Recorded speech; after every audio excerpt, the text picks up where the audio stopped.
We've also had a flip of that question through, so thank you, Paul. What's the one thing senior teams do consistently that prevents high performance, and why?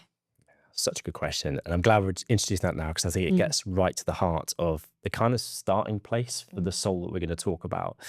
And Natty and I, as a pair and individual, work with many, many teams now. And when I reflect back on one of the things that I see as the biggest blocker to performance in teams in the context of today's world, and that's really important because the context changes, the environment in which teams are operating is always evolving.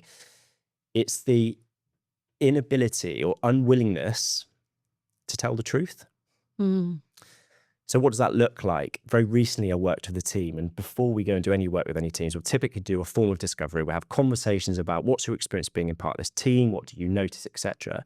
And I spoke to every single member of this team, and every single person said high levels of trust in this team to get done what we need to do. I was like, great, this is brilliant. This is a great, strong bedrock for me to go and do some work.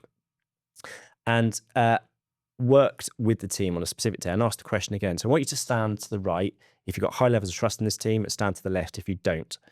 Now, there were 11 of the team members stood in the room. 10 of them went to, I have no trust in this team, and one person went to, I have full trust in this team. And that was completely the opposite of what I've been told in discovery.